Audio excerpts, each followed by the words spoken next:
everybody, and welcome in to this ultra-packed edition of HCAM Sports Talk. I'm your host, Tom Nappy, and joining us on the show today, we have Andy Barron from MyFM 101.3 and Jared Keene from the Metrowest Daily News. Guys, how are you? Good, Tom. How are you? I'm doing good, Tom. Good to see you, Jared. You know, this might be the most loaded show that we've ever had. So much going on. We're going to get into a bit of everything. We're going to get into March Madness. We're going to get into the Celtics. We're going to get into the Bruins, Red Sox, NFL free agency. But first, we'll start off with the MIAA Winter State Championships that just took place at the Garden. And I'm just going to kind of run through the championship games, let everybody know who won. And if you guys want to add anything, feel free to jump in. All right, in boys basketball, Division I, BC High defeated Newton North 71-59. BC High, the Division I state champions. Division II, Malden Catholic defeats Norwood 95-40. What Malden Catholic is doing in Division II, I have no idea. What a wagon. Good Lord. Yeah, and you know, Norwood is very good. They're a good team. Extremely good. Extremely good. Malden Catholic, I mean, they're a top recruiting school. They probably shouldn't be in Division II. Speaking of recruiting schools, St. Mary's of Lynn defeated Watertown in the Division III state championship, 71-40. And then in Division IV, Randolph with a good battle against St. Joe. Randolph gets the win, 71-56. In Division 5, Maynard defeated Paulo Freire, 64-53. That's the boys' basketball state championships. And then in the girls, you had Springfield Central defeat Andover in a very close one, 43-40. Must have been a great battle there. In Division II, another good battle. Oliver Ames defeated the previously undefeated Norwood 53-48. And as a guy who runs TVLsports.net, congratulations to Norwood for having both the boys and girls basketball teams in the state championship. It was the first time they've done that since 1978. Wow. Pretty impressive stuff. In Division III girls, St. Mary's of Lynn defeated Rockland 46-44. Another great game. I feel like the girls have much better brackets than the boys. Amesbury defeated Millbury 57-31 in the Division IV state championship. And then Andy, our hometown Hopedale, well, sort of hometown, our neighbors, defeated Hoosac Valley 55-45 in the Division V state championship. So good to see Bree Frangillo go out with a state championship, Andy. Yeah, and a great win for Hopedale. Congratulations to them. They were absolutely tremendous. MyFM, we covered the game. John Wilbur and Scott DeRosa did a great job covering the game yesterday. I had a chance to listen to it. Great crowd on hand, too, at the Songa Center in Lowell. Bree Frangillo, just an amazing career. But, you know, Hoosac Valley, I mean, they gave her some problems. And other people stepped up, and it was really it was Phoebe Carroll and Lila Casey really stepped up in this game. And if they hadn't have stepped up, I don't think Bree Frangillo had more than 20 points, which is almost unheard of. But it's really tough when you get to that state title game because Hoosac Valley has had a very, very good team these last few years. This was not chopped liver what they were playing against. But I don't think Hoosac Valley really was used to playing from behind. They had steamrolled everybody in the playoffs. And I think Hopedale against Springfield International, when they had that really close game, helped them win this championship. They were the more complete team, I thought. And it was an all-around team effort. Hopedale is really not a very big town. It's a very historic town. This is a huge win for this town, really. They got a police escort home yesterday as well, much deserved. And Bree Frangillo, I think, will have a very good career at Bryant University. Absolutely. I'm really happy for Bree Frangillo. She's a great kid, obviously a tremendous player. Just really happy for her and head coach Jason Roger. We had him on. We had him on last Saturday. Yes, it was a very good interview. And this was a very, very talented Hopedale team. Only 2 losses this year, I believe. And that Division V bracket was not easy. There were some really good teams in there. I mean, So this was a well-earned victory. And the Songus Center really looks like a great place to call a basketball game. I have not been there, but I think it seemed like everyone was very happy there. I did hockey there. That's where UMass Lowell plays, right? Yes. Yeah. I did the Hillers hockey there. It was semifinals 2019. Great time. Awesome facility. Yeah. But yep, big congratulations to the Blue Raiders of Hopedale and Marie Frangillo on a state championship win. And, I was devastated in 2020. I was supposed to do the Hopedale boys state championship game, but that got canned due to COVID. Yeah. Of course, COVID couldn't wait a week, right? And then the Franklin girls were supposed to play Andover as well. Yes. That game got canceled. Just real quickly, that Springfield Central girls team, wow, are they good? They are just a powerhouse. Yeah. That Andover team is very good too. What a tough division that is too. There are so many good teams in Division One. I mean, Yep, absolutely. it's a powerhouse. I mean, really. It's loaded, stacked division. And Springfield Central, they have a good boys program as well.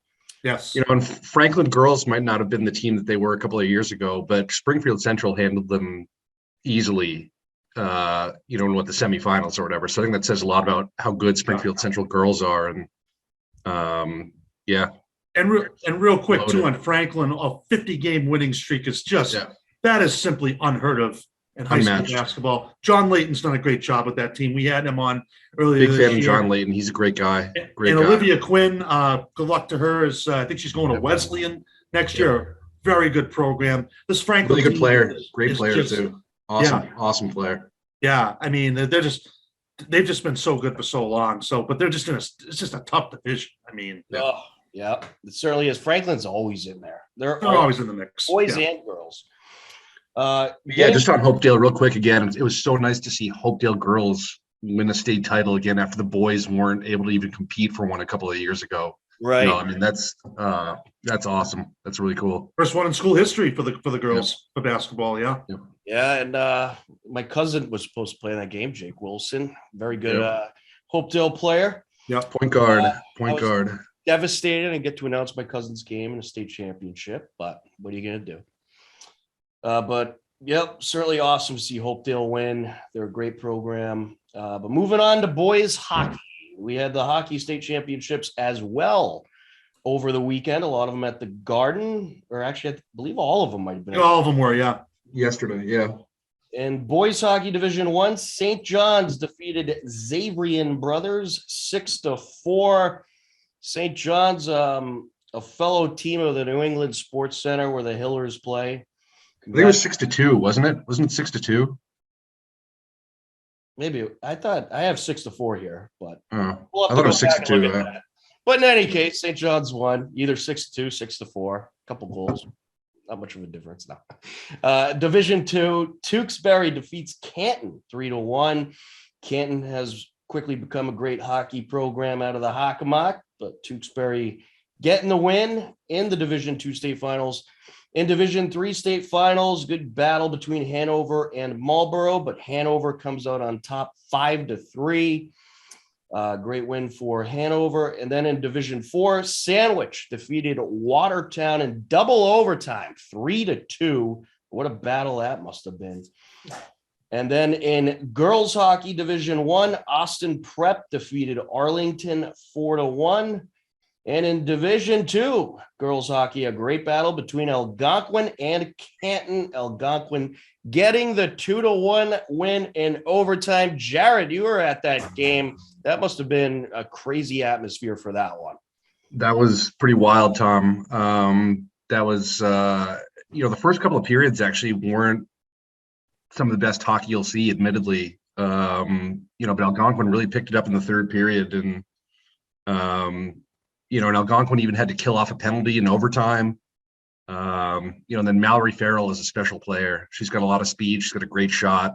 She's a sophomore at Marlboro High. They're a co-op team. And, she just flew down the right, beat a defenseman, took it right to the net, got the goalie to commit and put it right around her. And, they just went over and skated over to their fan section, celebrated.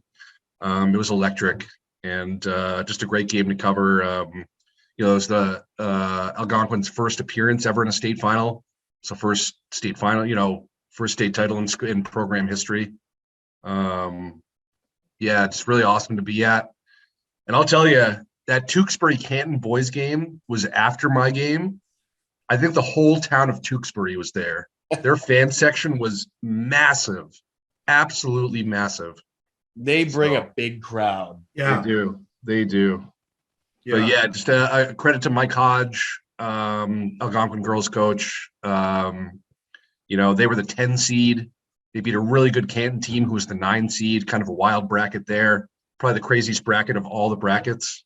Yeah, I was going to say it too. I mean, you don't know who is going to win in that bracket. Medfield made a big run all the way to the semifinals in that bracket. So, yeah, congrats to Algonquin. Definitely good stuff.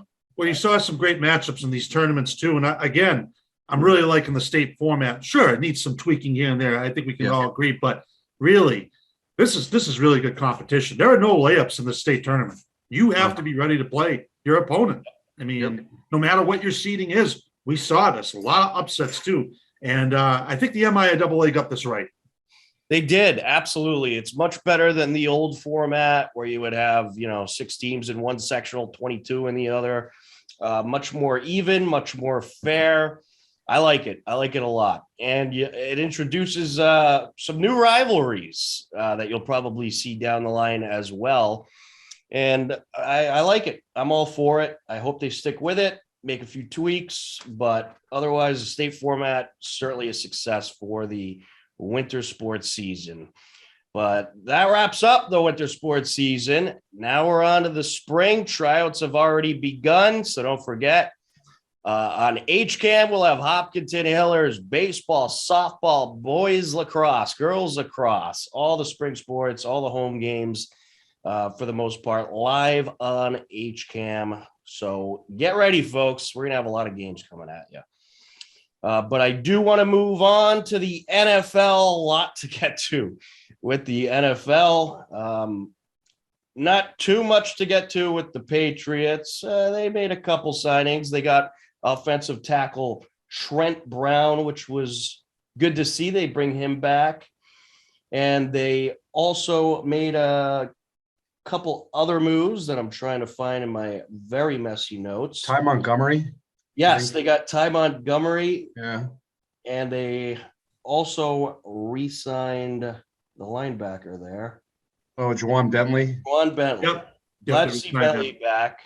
You need him. But yeah, nothing big for the Pats. Just small moves so far. Ty Montgomery, I guess a nice piece, but look at what some of these other teams are doing. This isn't the piece I wanted to see. Again, a nice player, but not kind of the piece you wanted to bring in at this point. Still really have no idea why we're not going after any sort of, decent number 2 or whatever, number 1, number 3 receiver.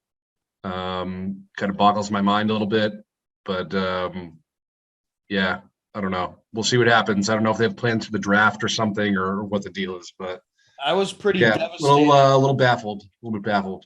I was pretty devastated when Allen Robinson signed with the Rams. I thought he was a good candidate for here. Agreed.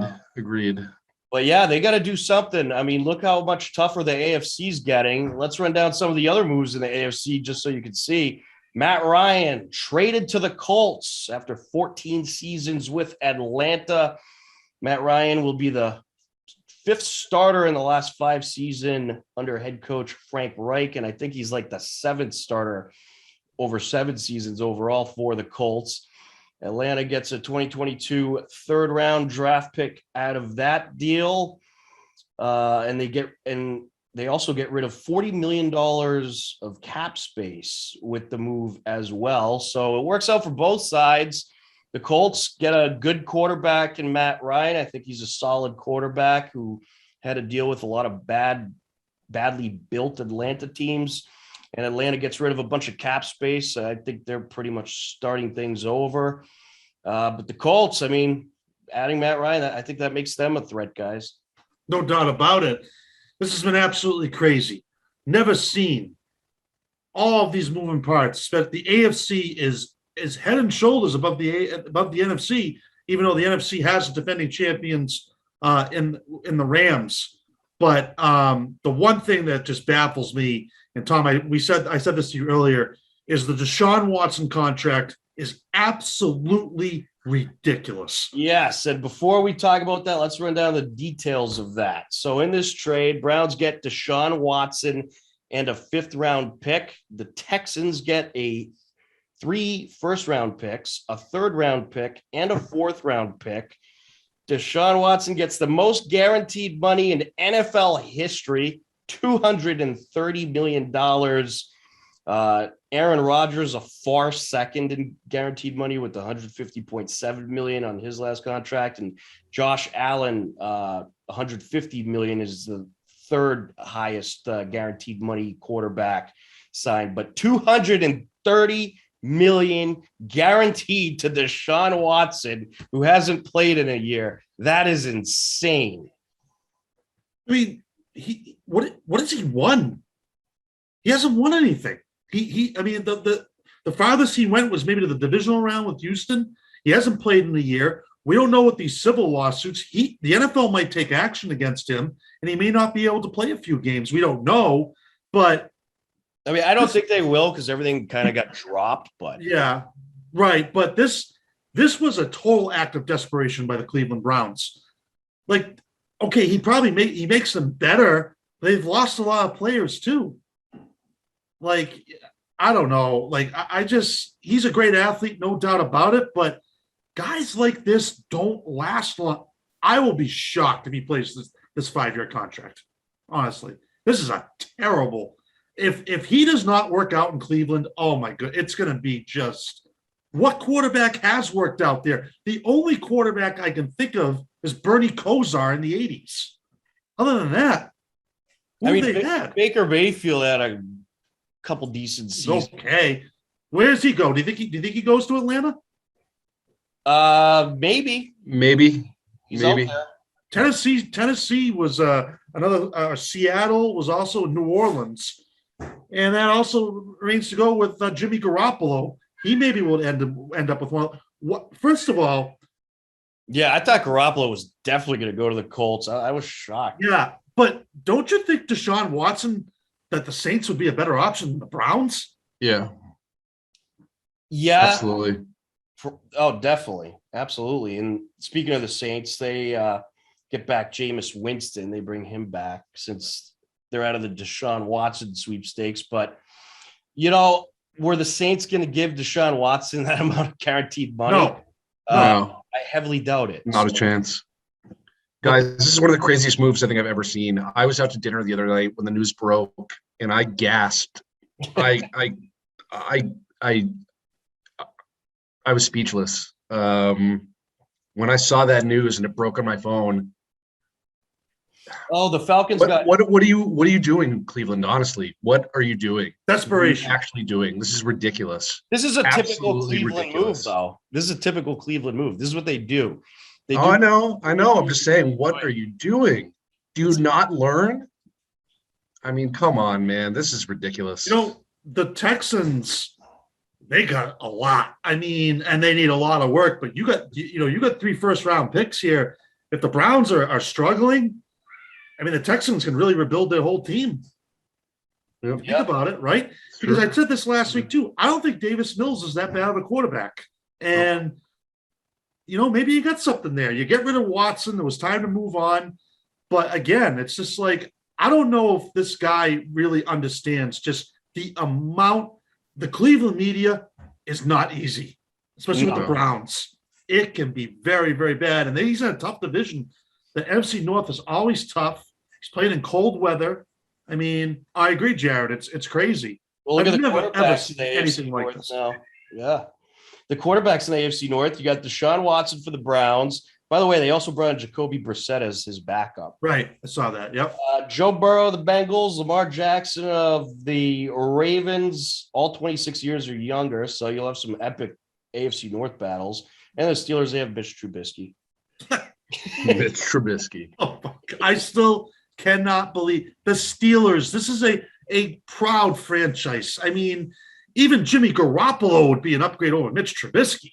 Yeah. As a franchise, what do you think? Like, whose thought process is worse, Cleveland's or Pittsburgh's? Awful. Pittsburgh bringing in Mitch Trubisky or Cleveland bringing in Deshaun Watson for I'd that say ridiculous amount? It's not even about bringing in Deshaun Watson. It's about giving him $230 million of money. Well, that's I mean, that's kind of included. Yeah, but I mean, that's going to be such a cap hit. What else are the Browns going to be able to do? They're not going to be able to put much around him for that amount. But of money. really, the Steelers going after Mitch Trubisky is probably one of the worst moves I think I've ever seen in my life. With all the options out there, and you go after Mitch Trubisky, give me a break, man. Come on. And even Mason Rudolph is better than Mitch Trubisky. I mean, I know it's not really big, but even Jimmy Garoppolo or Kirk Cousins would have been a good fit with the Steelers. I mean, that's a bad move by the Steelers. Terrible. And by the way, the Falcons signed Marcus Mariota, so maybe he's their guy. Yeah, I mean, he's not a starter. He's not a starter anymore. No, decent backup, but I don't know about a starter anymore. Good backup, yeah, but starter, no. And he's good to throw in on some trick plays, but certainly not a starter. So I think Atlanta's just going to straight out rebuild, though. Oh, the Falcons, they dropped the ball on this. They should have had Watson. They are getting slammed for not getting Deshaun Watson. I mean, everybody thought it was a done deal. He was going to the Falcons, and they screwed it up like they always do. What else is new? At least he would have had Kyle Pitts to throw to. So I know. I mean, I know exactly. This Browns team. Yeah, I heard someone calling. I was listening the other day. Someone called in. All the Browns, they're a front runner. I'm like, oh, come on, stop, please. They have a receiver now. They don't have anybody a receiver. They don't have now. anybody. Exactly. No, I would say the Bengals are still the front runner in the. Oh yeah, they're better than the Browns. Definitely. They beefed up their offensive line big time. Gotta give the Bengals a lot of credit. They brought in Lale Collins from the Cowboys for 3 years, 30 Jack Mason. And they know they need to beef up that offensive line. So that's a good moves by the Bengals. They're spending the money where they need it, unlike some teams.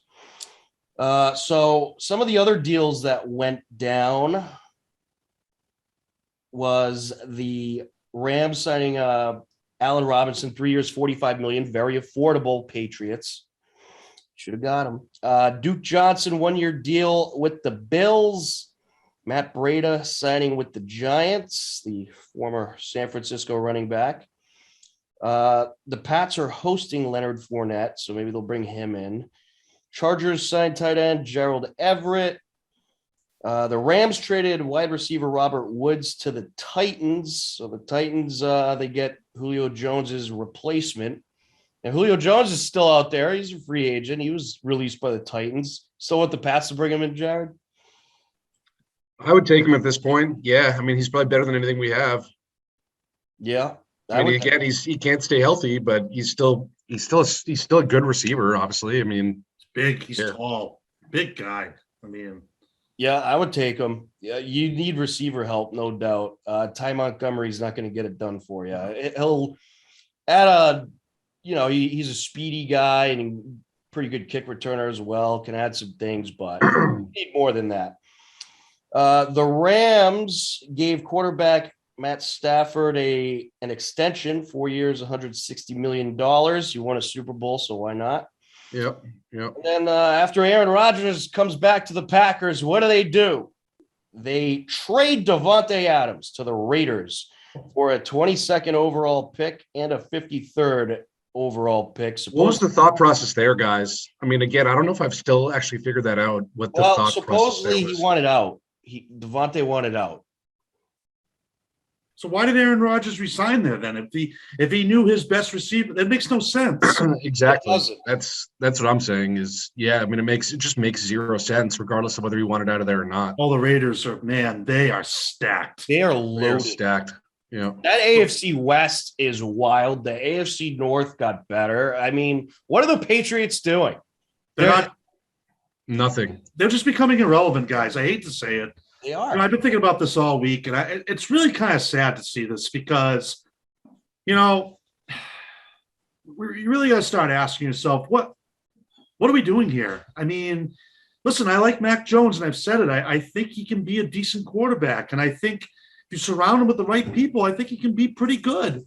And I like Hunter Henry. I like Kendrick Bourne. And hey, if they brought Leonard Fournette in, sure, I'd take it. Absolutely. I like Jacoby Myers. Yeah. Yeah, right. But it's like guys, yeah. we're not the AFC is just going at a ridiculous speed right now. We are not better than the entire AFC West. We're not better than the Bengals. You're not better than Buffalo. You're not even better than the Colts. I don't even think you're better than the Browns. I mean, I think you're probably better than the Browns. Close. Yeah, but Deshaun Watson, I don't know. Close. I mean, I don't even think you're better than Miami.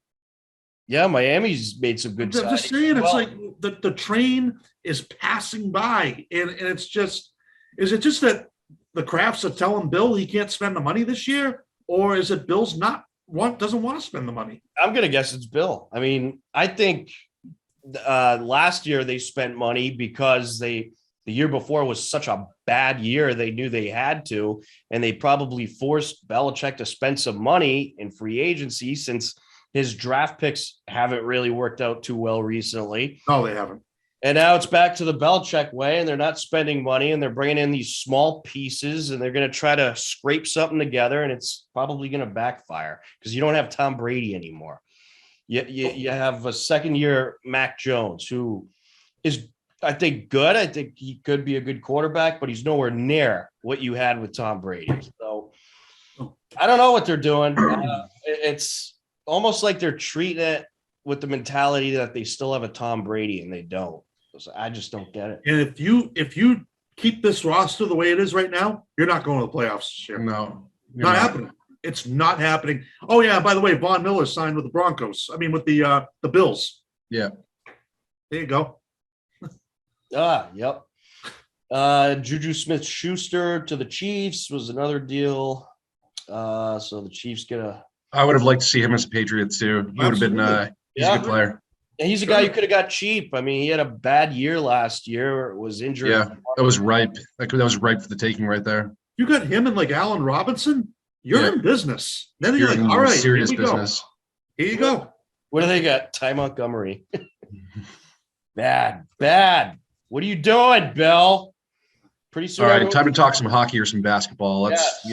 Well, let's move on to this first. Red Sox sign former Rockies shortstop Trevor Story, 6 years, $140 million. He's expected to play second base in Boston. Of course, with Xander Bogaerts at short. Trevor Story, 278 batting average, 340 on base percentage, and 198 home runs, 450 RBIs in his several years played. Last year, 251 batting average, 24 homers, 75 RBIs in 142 games. I love this signing by the Red Sox. You needed to get a big name. You brought one in.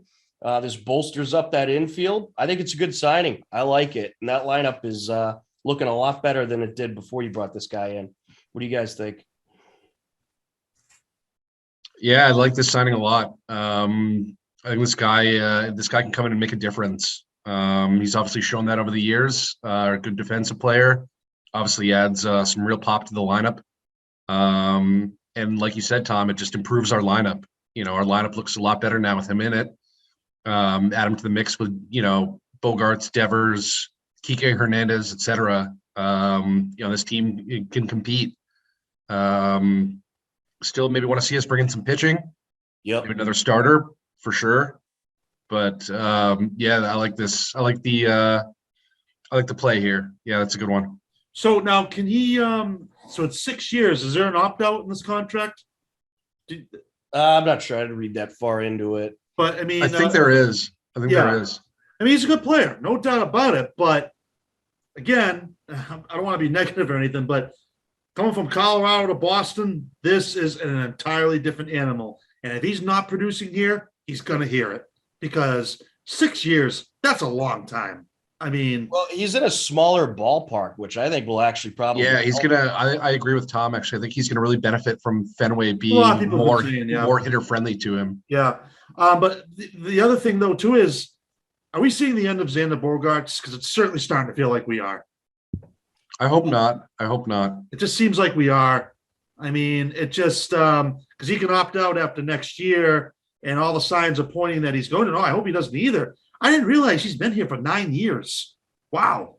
Yeah. And he's very reliable. I mean, he does not miss a lot of games, Bogarts. I feel like you got to try to build it around him. I think he's kind of the future of your team. And if you let him go, I don't know. That just doesn't look good. Now, look, Trevor Story, yeah, good player. And the lineup is better, no doubt about it. But I guess it still does remain to be seen, I mean, the plan is to put him at second base and have Bogarts play short. So the Sox have done this before, move guys to different positions, bringing them in. And sometimes it works, sometimes it doesn't. I think with this guy, it'll work. Second base, obviously, it's different from short, but it's not all that different. So I think it'll be okay. And I think you have very good middle of the infield with these two guys. Sure. But who's going to play first? Dahlbeck? So you have Dahlbeck, Story, Bogarts, and Devers as your infield. Correct. That's pretty good infield. Pretty good. And you got Vasquez catching. Yeah. That's good. But Jared, I agree with you. Pitching. Chris Sale's just not reliable. You can't rely on him. And he still has 2 more years. Of course he's going to opt in. He's going to want that money. So you're stuck with him for 2 more years. Yep. But not good. Not good. I mean, your pitching is still very thin. Although I really like Evaldi and Pivetta. I think that's a good 1-2. I really think they're a very good 1-2. We don't know. I mean, Michael Walker's not bad. Rich Hill is. I still can't believe Rich Hill is still pitching. I mean, I know what a career. He got a great career, but they're still very thin on pitching. You have to admit on that. You just can't rely on Chris Sale anymore. I'm sorry to say. No, I think he's pretty much almost done. He's been injured every year. He's struggled at numerous times. Certainly not a reliable guy. You do need to bring in another starter or two that is reliable and that will stay healthy. And you could use some bullpen help as well. So I'm sure a pitcher is their next target, I'd imagine. They got their big offensive guy. They got their infielder. So I'd imagine they'll be going for a pitcher next. But we're almost we're getting there. We're almost at the beginning of the season. So only a few days to work that out. But I'd imagine they'll bring someone in. Real quick, guys, how important is this season for the Red Sox? Do you think this is a real massive? And here's the other part of that. I think this is a big year for Alex Cora. He did not coach well towards the end of the season last year. At least I don't think he did. Now, I'm not saying he's on the hot seat or anything. He's a good manager. But if they don't have a good year this year, I think people are getting I'm getting a little irritated with some of the things I'm hearing about how, the Red Sox, the management should take a victory lap. Victory lap for what? They're one of the top rated payroll teams in baseball. They should be spending this type of money, and it's insulting if they don't. But if this team doesn't even make the postseason, or if they're one and done again, we got some issues here. It's not excuse. There's no excuse, really. This team is talented enough to compete in the American League. This is a big year, I think, for Alex Cora and this team. Definitely, especially with the kind of money you charge people to go to these games and have the Fenway experience. You better spend it. Right. That's all I'm saying. It's just like they should be spending money, just like the Dodgers getting Freddie Freeman. It was expected, right? Yeah. So, no, I like the move. I do. And we'll see how it works out. But again, a lot, there's a lot to be said. But I think this team they got to get off to a good start out of the gate. And they have the last couple of years have done that. But this is a big. I just think it's just a really big year for this team because if they start struggling, people are going to start losing interest because that's just the way it is. We've talked about this. I mean, yeah, absolutely. They need to start off strong and have a strong season after a couple of weak years. I mean, fans are losing interest. The ratings are down. But moves like this will get them back up. Moves like this will certainly get fans to the ballpark. Trevor Story is a good player. So it's nice to see him open up the checkbook a little bit. Hopefully they'll open it up more.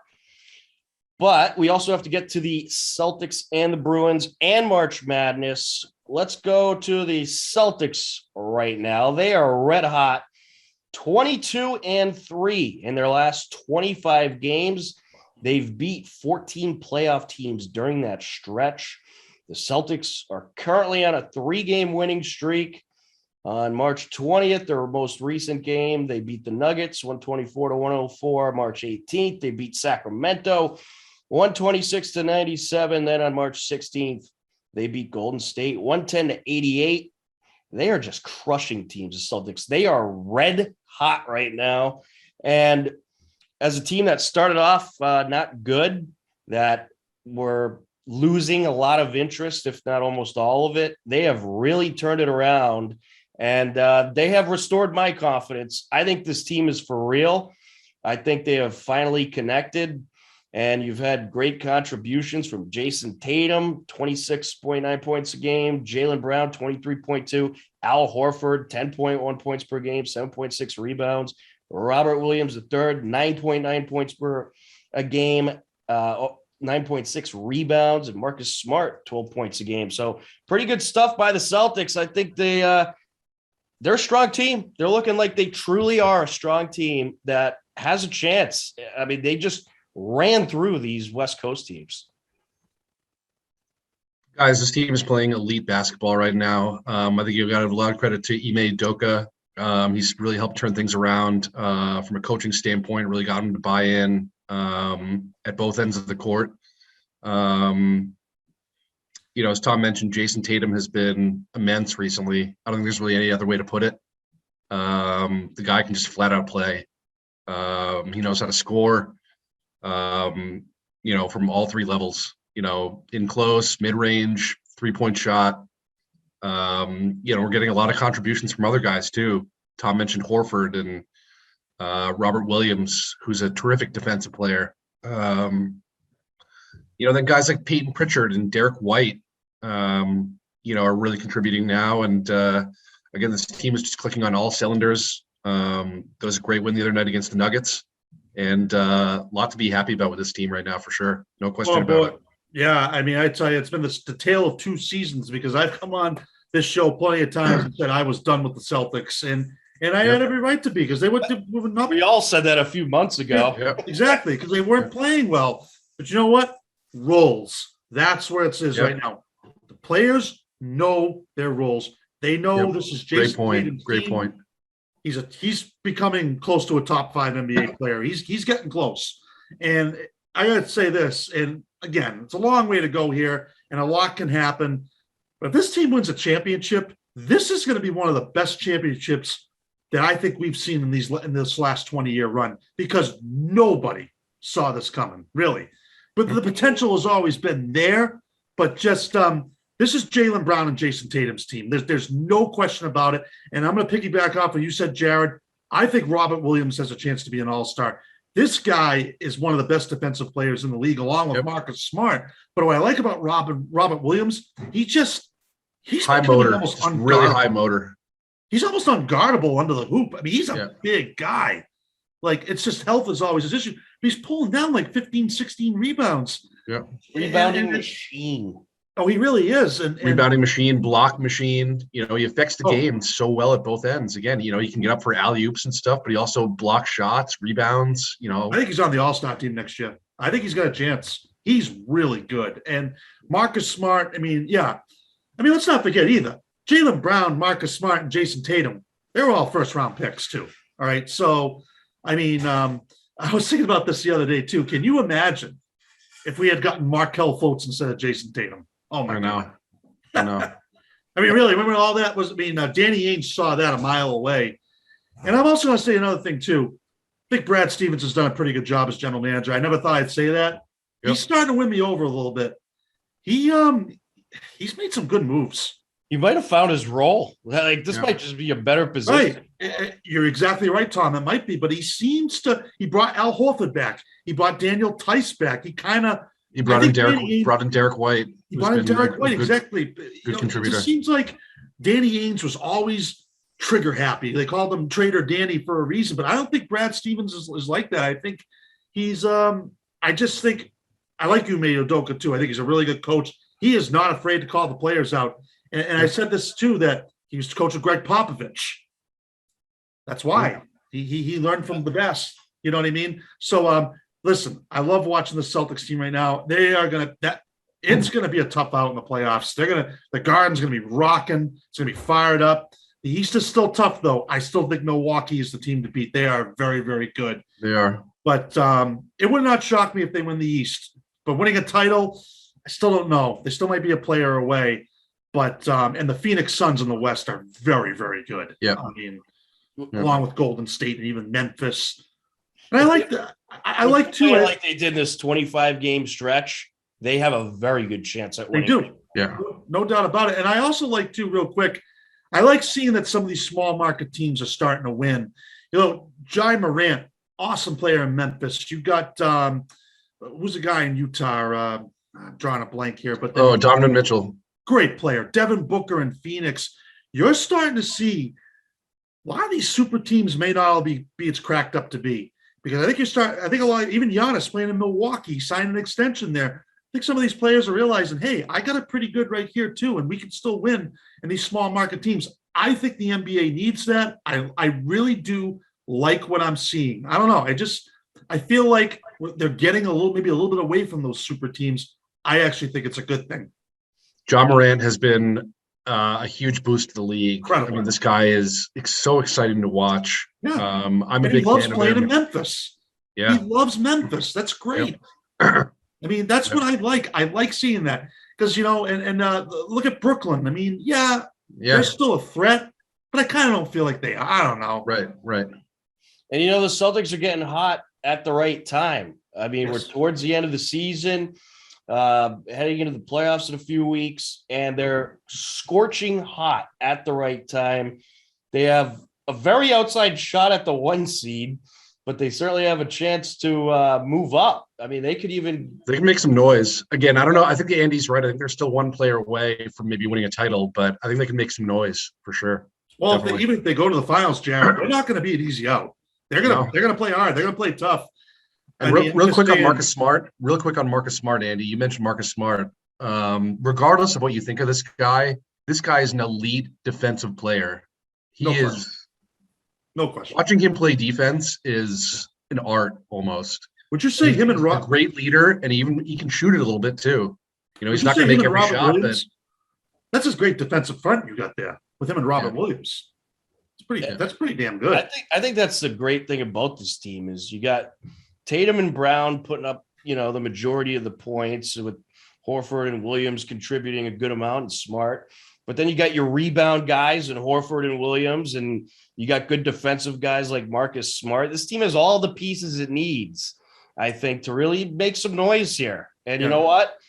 They keep playing like this, I can't count out a championship. Yep. And even solid bench contributions, again, from Pritchard. Grant Williams has been playing pretty well recently.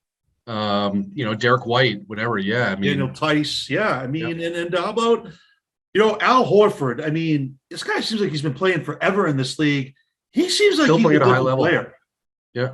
He's really he can still do it. He's still contributing. Yeah. He's still doing it. Yeah. Still doing it. So there we go. The Celtics are red hot, so that means we get them on the show. And speaking of a team that's doing well, not quite as well as the Celtics, but not bad. The Boston Bruins made some trades. They are currently fourth in the Atlantic, 38 wins, 19 losses, 5 ties, 81 points.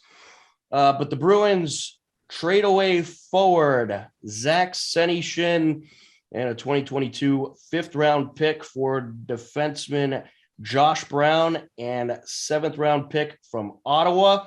Josh Brown, he's been pretty good for Ottawa, 46 games so far this season, averages about 14 minutes per a game, but has contributed nicely for the Senators.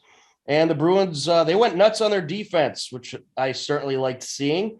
They also acquired Hampus Lindholm and Cody Curran from Anaheim.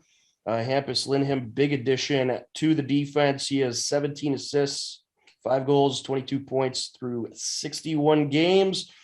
But I think we've all said that the Bruins need to bolster up their defense and get some more scoring going. I like these moves they made. I think this is going to help the team.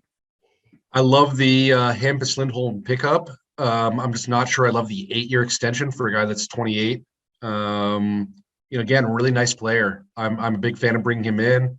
Again, not sure on the 8-year extension. But yeah, I think he'll really add some quality to our defense. What I'm a little bit disappointed in actually is I would have loved to have seen this team. Yes, I know bringing DeBrusque back on a 2-year extension was big. The fact that we didn't trade him, but I would have loved to have seen this team bring in another forward, whether that was Ricard Raquel from Anaheim or whoever it may be. I would have loved to have seen this team add a little bit of firepower on offense. Didn't quite happen. So a little bit of mild disappointment, but a couple of good defensive pickups, definitely. It was nice. Currently up 1-0 on Montreal right now at the end of the first period on a goal by Brad Marchand. All right. Yeah. Not if you're watching live, by the way. Yeah, Bruins are playing well. I guess like the school is still out to see like how far can this team go in the postseason, but there's still like 20 more games left because of the Olympic break and then the COVID can't pushing things back. It seems like this season they didn't have an Olympic break. Well, they right, but then COVID screwed everything up, and right, yeah, it's just been there's still a lot of games left. But I guess the question for you two is how far really can they realistically go? There is a lot of good teams in their way. I mean, but they've definitely gotten better on defense, no question about it. I don't know if this team can win a Stanley Cup. Again, might be 1 or 2 pieces away from winning a Stanley Cup, but I think they can again make some noise and make a run. I think probably similar to the Celtics. Again, I don't think the Celtics can win a title this year. But yeah, I think the Bruins can certainly make some noise for sure. See, the thing about the NHL could really be anybody. You just don't know who's going to win in the NHL. It's unpredictable. Yeah, I mean, I look at it as the team got better before the deadline expired. So that's a good thing. Yep. They were already a pretty decent team. They made themselves better. They're right in the thick of things. So it's good to see them get better. Could they have used another forward? Yes, they desperately need some more scoring.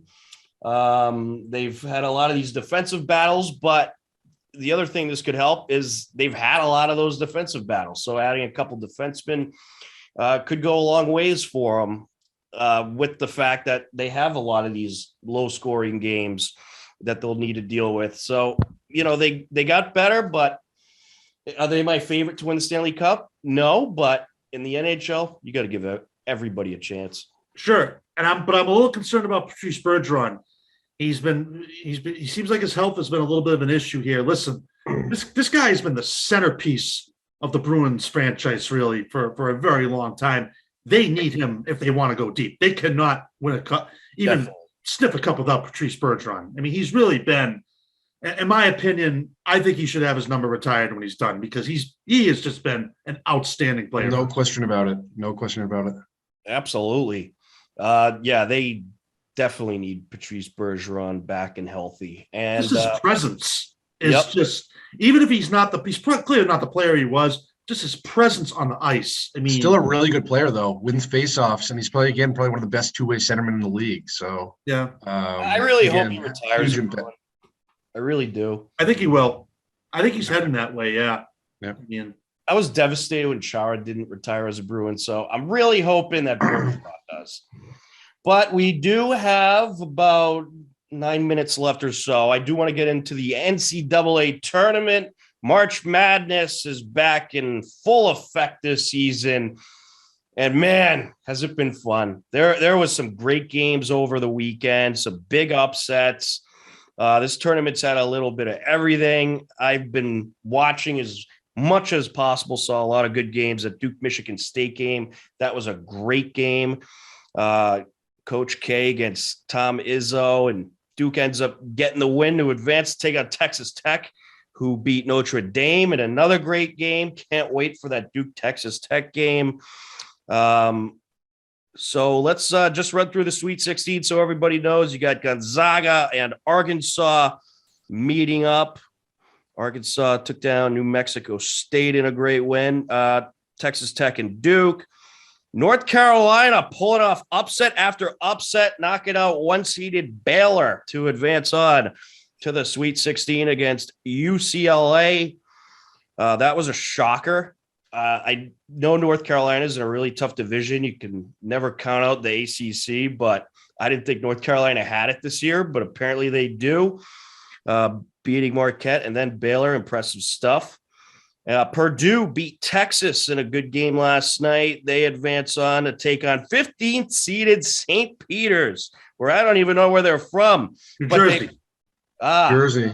Small school, too. Not a very big school. They're only the third 15 seed in the history of this tournament to make the Sweet 16. Yep. That's good stuff. Yeah. They've competed with the best of the best. They beat second seeded Kentucky in the first round, 85-79, and then beat seventh seeded Murray State in the round of 32, 70-60. That team is pretty unbelievable, beating Kentucky in the first round. That ruined one of my brackets. Yeah, ruined mine. I had Kentucky winning the whole thing. Yeah. I was out day one. And then on the other side, I think a lot of people were. Yeah. On the other side of the bracket, you have first seeded Arizona taking on fifth seeded Houston in the Sweet 16. Houston with an impressive win over Illinois. Arizona with a good overtime win against TCU. That game was a great game. And 11th seeded Michigan pulling off upsets. They beat 6th seeded Colorado State in the first round, and then 3rd seeded Tennessee in the round of 32. So the 11th seeded Wolverines will host 2nd seeded Villanova. Well, not host, but they'll play 2nd seeded Villanova in the Sweet 16. And then you have 1st seeded Kansas, who will take on 4th seeded Providence. Got to root for the Providence. It's our local team that's left. Providence, I thought, they're coming out of the Big East, not as good as some of the other divisions. I didn't know how far they were going to go, but this team's for real, for sure. And you have 11th seeded Iowa State. They'll take on 10th seeded Miami. Miami beat 2nd seeded Auburn on Sunday, and also 7th seeded USC. Impressive wins by Miami, another team I didn't think had a chance to get this far. And Iowa State beating 6th seeded LSU and 3rd seeded Wisconsin. Guys, it's been a great tournament. A lot of great upsets. I'm going to go right for it, Andy. Sorry if I'm cutting you off. Don't worry about it. This is my favorite time of the year, quite frankly. It was my birthday yesterday, which always again happens right around March Madness. It's great. Just fantastic. I love college basketball. Happy birthday, by the way. Yeah, happy birthday, Jared. Thank you. Just this tournament has again, just again not let us down. Maybe from a bracket standpoint, yes, but just the excitement every day has been just fantastic. Again, everything from St. Peter's beating Kentucky to all the overtime games to, again, Tom mentioned Arizona TCU last night was even a great game. And that dunk by Benedict Mathurin in the lane was ridiculous. Yes. He is one heck of a player. But if you know me, I'm a huge UNC fan. My stress levels on Saturday afternoon were through the roof. That was insane. When Brady Manick got ejected, which was expletive in itself. I could see the wheels falling off, and obviously quite the collapse. Game goes into OT, and I figured Tar Heels are toast. No way. Baylor has all the momentum. Yep. But UNC showed a lot of toughness, a lot of grit, and a lot of fight to be able to pull that out in overtime. I was elated at the end of that game when we were able to actually pull out the victory. Another tough game now on Friday against UCLA, who obviously has a ton of experience now after their deep run last year. But yeah, I couldn't be prouder of what UNC did on Saturday, beating a really good Baylor team. That Baylor team is really good. And I had the winning brackets. I have 3 of them. Baylor, I think either winning or going to the championship. But to win that game without Brady Manick and Brady Manick was on fire. He had 26 points with 10 minutes still left in the game. And then you lose Caleb Love, your best, your point guard, who fouled out, and to still win that game. Wow. But yeah, just the tournament itself, guys, has been phenomenal. I'm again looking forward to another great round of games next week, or Thursday and Friday this week, and should be awesome. Yeah. Yeah, I mean, 4 double-digit seeds in the Sweet 16. Wow. I mean, I don't think a lot of people, saw that coming, and they got some great matchups going on here. I don't know. It's really anybody's game at this point. But one thing is for sure: the NCAA tournament, greatest tournament in sports. Yep. There's just no question about it. Don't disagree a single bit. Don't disagree a single bit. It's unreal. It's because it doesn't matter the seeding or situations. It's usually just very good matchups. Anything can happen. Any team can win. Any team can lose. And it's one loss elimination. That's what just makes this. Yeah. Win and take all. You have a bad game, you go home. It's that simple. The one matchup I'm really interested is, if Providence can get by Kansas, I mean, then you got, Iowa State's pretty good. I mean, Iowa State went 2-22 a couple of years ago, and now they're in the, or was it last year, 2 years ago or whatever, and now they're in the Sweet 16. Wow. Miami, another team. You could have Miami and Providence. I mean, two former Big East rivals. I mean, the big one would be if St. Peter's gets by Purdue. I mean, that's which I don't think they can. I think Purdue is going to be too tough in that game. Really, but if they get by this one, wow. And if you had money on St. Peter's, like, oh my goodness. Oh yeah, you bet on those heavy underdogs. Oh man, Jared, you need to go to Vegas for your birthday next year for this tournament. Be in the casino all day. All right, you guys are coming with me. We're going to taking a Vegas. group trip. We'll do the show there. We'll bring the show there from Vegas. Perfect. We can do it right from the casino, right? Oh man. Oh, that would I mean, Michigan has surprised me. I thought Michigan was going to lose to Colorado State in the first round, and then the fact they beat Tennessee was, a bit of a shocker as well. But outside of UCLA, UNC, which I think is going to be a great matchup, guys. The one I'm looking forward to the most is Duke against Texas Tech. Yes, that's going to be again, I don't like Duke, obviously, as a UNC fan, but Texas Tech plays hard. They play good defense. I think they can give Duke some problems. But that should be a great game. That's going to be a great, great game. And looking at this bracket, there is a potential. Duke and North Carolina. North Carolina in the Final Four would be, I don't know how you could script that any better. I almost feel like Duke's destined because it's Coach K's last year. Well, they're going to have a tough – I agree with Jared. Texas Tech is good. Texas Tech is good. But, all right, we are out of time, believe it or not. So you got about 15 seconds for a final thought, if you have any. Yeah, congrats to Hopkinston's Kate Powers, who has been elite and just immense. All the adjectives in the postseason for track and field. I think she threw 52 something the other day at the USA TNF Youth Nationals, which is a school record, All-American, everything. She is out of this world. Absolutely incredible. Great. I'll have something on her this week. I'm doing a kind of a high school notebook this week, and I'm going to talk to her tomorrow. So great. She is wow. You can check that out on the Metrowest Daily News. I know I'll certainly be giving that a read. Andy, any quick final thoughts? The Frozen Four is happening this weekend. The DCU Center in Worcester is going to be hosting some games, and don't forget the Frozen Four will be in a TD Garden this year. I believe UMass is still in this. Harvard, Northeastern, tons of UMass Lowell, tons of teams in New England. Quinnipiac. I didn't even think American International's in. Great showing from New England. Another fantastic tournament. Frozen Four, always great. Or the Bean Pot. But anyways, my final thought is I want to say RIP to John Clayton, great ESPN personality. He will certainly be missed across the sports world.